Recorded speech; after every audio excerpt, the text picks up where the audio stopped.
ಓಂ ಶ್ರೀ ಗುರುಭ್ಯೋ ನಮಃ. ಎಲ್ಲರೂ ನಮಸ್ಕಾರ. ನಾನು ನಿಮ್ಮ ಕುಮಾರ್ ಮಾತಾಡೋದು.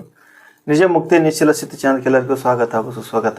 ಬನ್ನಿ ಸ್ನೇಹಿತರೆ, ಇವತ್ತು ನಾನು ನಿಮ್ಗೆ ನಿಜ ಮುಕ್ತಿ ನಿಶ್ಚಲ ಸ್ಥಿತಿ ಮೋಕ್ಷ ಮಾರ್ಗದೊಳಗೆ ಮತ್ತೊಂದು ವಿಷಯನ ತಿಳಿಸೋ ಪ್ರಯತ್ನ ಮಾಡ್ತಾ, ಅದ್ಭುತವಾದ ಮಾಹಿತಿಯನ್ನು ತಿಳಿಸೋ ಪ್ರಯತ್ನ ಮಾಡ್ತಾ ಇದ್ದಾನೆ. ಏನಂತಂದ್ರೆ ಇವತ್ತಿನ ವಿಷಯ ಅಹಂ ಬ್ರಹ್ಮಾಸ್ಮಿ. ಅಹಂ ಬ್ರಹ್ಮಾಸ್ಮಿ ಅಂದ್ರೆ ನಾನೇ ದೇವರು. ಅಹಂ ಬ್ರಹ್ಮಾಸ್ಮಿ ಅಂದ್ರೆ ನಾನೇ ದೇವರು, ಸರ್ವಶಕ್ತನಾಗಿದ್ದೇನೆ ಅಂತ ಇದ್ರ ಅರ್ಥ. ಹಂಗೆ ಅನ್ನಕ್ಕೆ ಬರ್ತದನ. ಇದು ಕೇಳೋಕೆ ತುಂಬ ಮಜಾ ಐತಿ ವಿಷಯ. ನಾನೇ ದೇವ್ರು ಅನ್ನೋಕೆ ಕೇಳೋಕೆ ತುಂಬ ಮಜಾ, ಇಂಟ್ರೆಸ್ಟಿಂಗ್ ಐತಿ. ಬಟ್ ನಾನು ದೇವರನ್ನಾಗಕ್ಕೆ ಸಾಧ್ಯ ಇಲ್ಲ.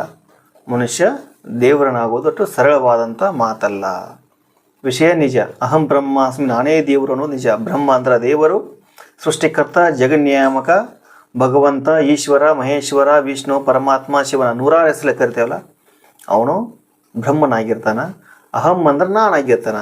ನಾನು ದೇವರಾಗಕ್ಕೆ ಸಾಧ್ಯನಾ? ನಾನು ದೇವರಾಗಕ್ಕೆ ಸಾಧ್ಯನಾ?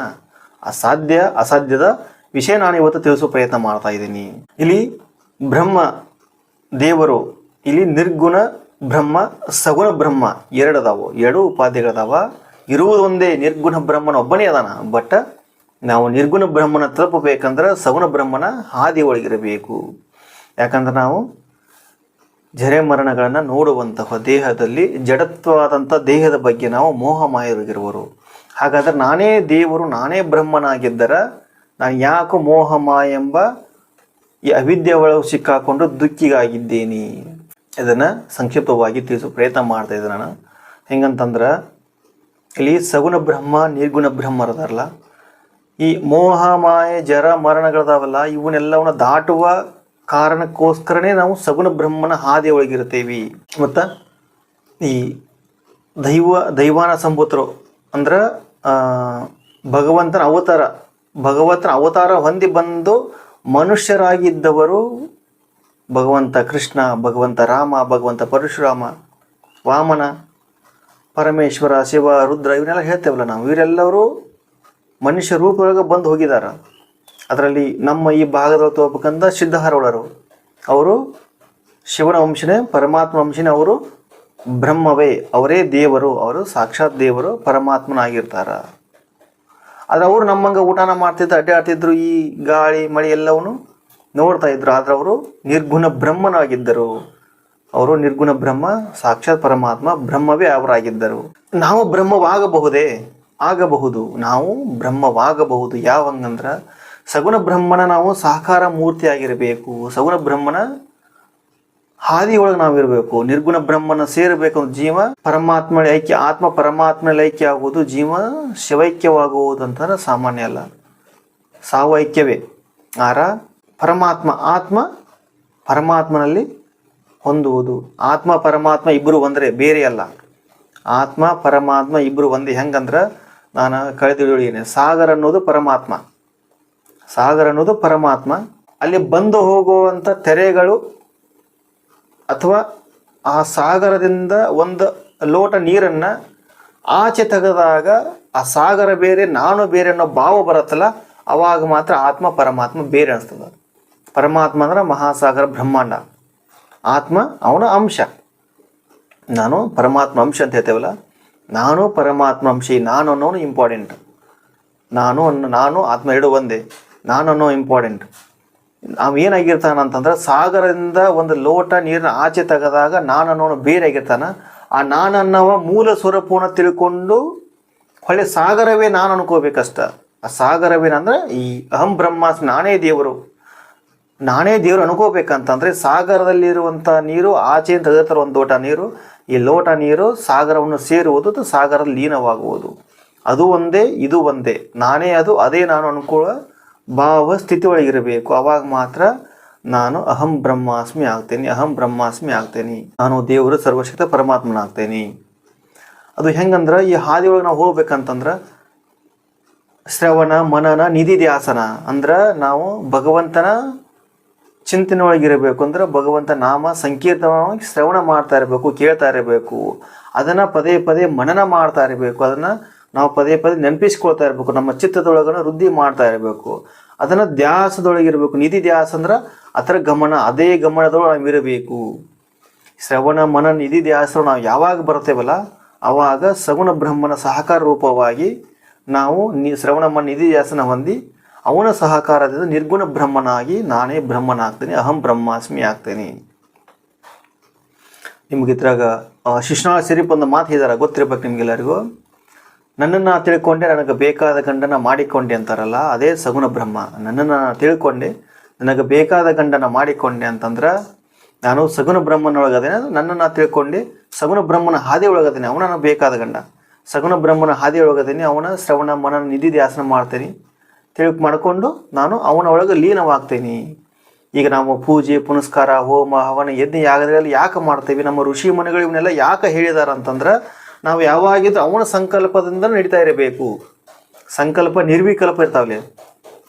ನಾವು ಯಾವಾಗಲೂ ಸಗುಣ ಬ್ರಹ್ಮನ ಸಂಕಲ್ಪದಂತೆ ಇರಬೇಕು. ಯಾವಾಗಿದ್ರು ಅವನ ಗಮನ ಅವನ ನಿಧಿಧ್ಯಾಸದೊಳಗೆ ಇರಬೇಕು. ನಾವು ಅವನ ಚಿಂತನೆಯೊಳಗೆ ಇರಬೇಕು. ಅವನೇ ನಾನಾಗಬೇಕು, ನಾನೇ ಅವನಾಗಬೇಕು. ಯಾವಾಗ ಅವನೇ ನಾನು ನಾನೇ ಅವನ ಆಗತ್ತೀನಲ್ಲ, ಅದಾದ ನಂತರ ಅವನನ್ನು ಬಿಡಬೇಕು. ಅವಾಗ ಅವನೇ ನಾನು ನಾನೇ ಅವನಾಗಿ ಅವನನ್ನು ಬಿಟ್ಟು ನಿರ್ಗುಣ ಬ್ರಹ್ಮನಾಗಬೇಕು. ಯಾವಾಗ ಆ ನಂತರ ನಿರ್ಗುಣ ಬ್ರಹ್ಮನ ಆದ ನಂತರ ನಾನು ಮೋಕ್ಷ ಹೊಂತೀನಿ. ಯಾವಾಗ ನಾನು ಬ್ರಹ್ಮನಾಗ್ತೀನಿ, ಪರಬ್ರಹ್ಮನಾಗ್ತೀನಿ, ಯಾವಾಗ ಮೋಕ್ಷ ಅನ್ನೋದು ನಾನು ಇರುವಿಕೆನ ಬಿಡಬೇಕಷ್ಟ. ಮೋಕ್ಷನು ನಾನು ಇರುವಿಕೆನ ಬಿಡಬೇಕು. ಆದರೆ ಪರಬ್ರಹ್ಮ ನಿರ್ಗುಣ ಬ್ರಹ್ಮನಾಗುವುದು ಅಂತಂದ್ರೆ ನಾನು ಅದೇ ನಾನು ತತ್ವಂ ಅಸಿ ನಾನೇ ಅದೇ ನಾನಾಗಬೇಕು. ಆವಾಗ ನಾನು ಅಹಂ ಬ್ರಹ್ಮಾಸ್ಮಿ ಆಗ್ತೇನೆ. ಆವಾಗ ನಾನು ಅನ್ನೋದು ಇರುವುದಿಲ್ಲ, ಈ ದೇಹ ಇರುವುದಿಲ್ಲ, ಈ ಜಗತ್ತು ಇರುವುದಿಲ್ಲ, ಕಾಣುವ ಜಡ ವಸ್ತುಗಳು ಇರುವುದಿಲ್ಲ, ಸ್ಥೂಲ ಸೂಕ್ಷ್ಮ ಶರೀರಗಳು ಇರುವುದಿಲ್ಲ, ಇದು ಯಾವುದು ಇರುವುದಿಲ್ಲ. ಅವಾಗ ಅಹಂ ಬ್ರಹ್ಮಾಸ್ಮಿಗೆ ಸ್ಥೂಲ ಸೂಕ್ಷ್ಮ ಈ ಶರೀರಗಳು ಇರುವುದಿಲ್ಲ, ಮೋಹ ಮಾಯೆಗಳು ಅವಂಗೆ ಇರುವುದಿಲ್ಲ. ಹೆಂಗಂದ್ರೆ ಮನಸ್ಸು, ಚಿತ್ತ, ಬುದ್ಧಿ, ಅಹಂಕಾರ.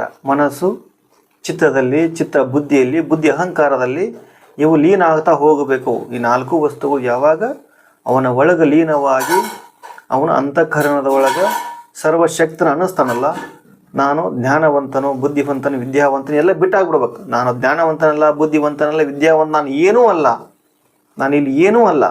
ನಾನು ಯಾವಾಗ ಏನು ಅಂತ ಅನ್ಕೋತಿಲ್ಲ ಅವಾಗ ಎಲ್ಲವೂ ಬರ್ತಾ ಇರ್ತಾವೆ. ನಾನು ಏನೂ ಅಲ್ಲ ಅಂತ ಯಾವಾಗ ಅನ್ಕೋತಿಲ್ಲ ಅವಾಗೆಲ್ಲ ಹೋಗ್ತಾ ಇರ್ತಾವೆ. ಈ ಕಾಣುವ ಸ್ಥೂಲ ಶರೀರ, ಕಾಣುವ ಜಡ ವಸ್ತು, ಜಡ ಜಗತ್ತು, ಜೀವಾತ್ಮ ಜಡವಾಗಿರ್ತಾನೆ, ಬುದ್ಧಿ ಜಡವಾಗಿರ್ತಾನೆ. ಇವೆಲ್ಲ ಬಂದು ಹೋಗುವೆಲ್ಲವೂ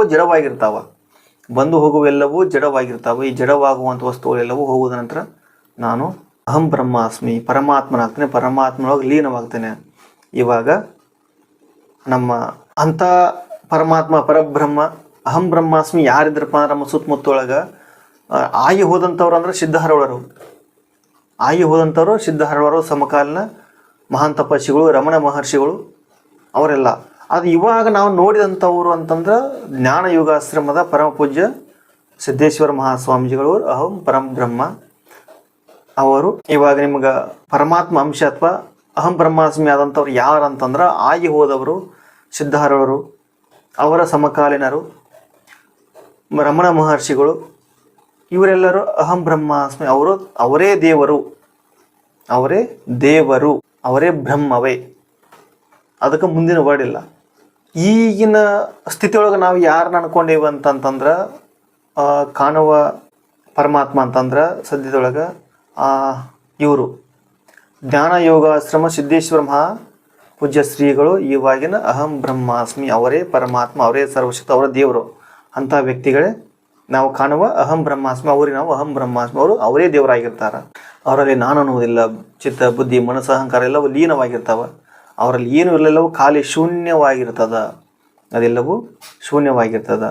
ಇದು ಸಗುಣ ಬ್ರಹ್ಮ, ನಿರ್ಗುಣ ಬ್ರಹ್ಮ. ಸಗುಣ ಬ್ರಹ್ಮನ ಸಹಕಾರ ತೊಗೊಳ್ಬೇಕು. ಹೆಂಗಂದ್ರೆ ಹೇಳಿಲ್ಲ, ಒಂದು ಊರಿಂದ ಮತ್ತೊಂದು ಊರಿಗೆ ನಾವು ಹೋಗ್ಬೇಕಂತಾರೆ ಬಸ್ಸಲ್ಲಿ ಹೋಗ್ಬೋದು, ವೆಹಿಕಲ್ ಹೋಗ್ಬೋದು, ಬೈಕಲ್ಲಿ ಹೋಗ್ಬೋದು, ಚಕಡಿ ಎತ್ತಿನ ಗಾಡಿ ಯಾವುದೋ ಒಂದ್ರ ಮುಖಾಂತರ ನಾವು ಈ ಊರಿಂದ ಮತ್ತೊಂದು ಊರಿಗೆ ಸ್ಥಳಾಂತರವಾಗಬೇಕಂತ ಅವುಗಳ ಸಹಾಯ ಹೆಂಗೆ ತಗೋತೇವಲ್ಲ ಹಂಗೆ ನಾವು ದೇವತಾ ಅನುಗ್ರಹ ಅಥವಾ ವಿಗ್ರಹ ಆರಾಧನೆ ಮಾಡ್ತಾ ಇರಬೇಕು. ವಿಗ್ರಹ ಆರಾಧನೆ, ಪೂಜೆ ಪುನಸ್ಕಾರ ಅವನ್ನೆಲ್ಲ ಮಾಡಿ ಮಾಡಿ ಮಾಡಿ ಮಾಡಿ ಆ ನಂತರ ನಾನೇ ಆದಾಗ ನಾವು ಅಹಂ ಬ್ರಹ್ಮಾಸ್ಮಿ ಪರಮಾತ್ಮನಾಗ್ತೇವೆ. ಆವಾಗ ಮಾತ್ರ ನಾವು ಸರ್ವಶಕ್ತ ಪರಮಾತ್ಮ ಅಂಶ, ಪರಮಾತ್ಮ ಪರಬ್ರಹ್ಮನ ಸ್ವರೂಪವಾಗಿರ್ತೇವೆ. ಇದು ಅಹಂ ಬ್ರಹ್ಮಾಸ್ಮಿಯ ಬಗ್ಗೆ ನನಗೆ ತಿಳಿದಿರುವಷ್ಟು ಮಾಹಿತಿಗೆ ಅಲ್ಪ ಸ್ವಲ್ಪ ಪ್ರಮಾಣದಲ್ಲಿ ನಾನು ತಿಳಿಸಿರ್ಬೇಕು. ಯಾಕಂದ್ರೆ ಅಹಂ ಬ್ರಹ್ಮಾಸ್ಮಿ ಒಂದು ಮಹಾಸಾಗರ. ಇದನ್ನ ಯಾವುದೋ ಒಂದು ಮೂಲೆಯಿಂದ ತಿಳ್ಕೊಳಕ್ಕಾಗುವಂಥದ್ದಲ್ಲ. ನಾನು ನನ್ನ ಗುರುಗಳ ಹತ್ರ ನಾನು ತಿಳ್ಕೊಂಡಿರುವಂಥ ಅಭ್ಯಾಸ ಮಾಡಿರುವಂಥ ವಿಷಯ ನಾನು ನಿಮ್ಗೆ ತಿಳಿಸೋ ಪ್ರಯತ್ನ ಮಾಡಿದ್ದೀನಿ. ಇದರಲ್ಲಿ ನಿಮ್ಗೆ ಏನಾದ್ರು ಸಂದೇಹ ಅನುಮಾನ ಇದ್ದರೆ, ಪ್ರಶ್ನೆಗಳಿದ್ದರೆ ನನಗೆ ಬೇಕಾದ್ರೆ ಕಾಮೆಂಟ್ ಮುಖಾಂತರ ಪ್ರಶ್ನೆ ಮಾಡಬಹುದು. ನಾನು ನಿಮ್ಮ ಪ್ರಶ್ನೆಗೆ ಆನ್ಸರ್ ಮಾಡೋ ಪ್ರಯತ್ನ ಮಾಡ್ತೀನಿ. ಎಲ್ಲರಿಗೂ ಧನ್ಯವಾದಗಳು.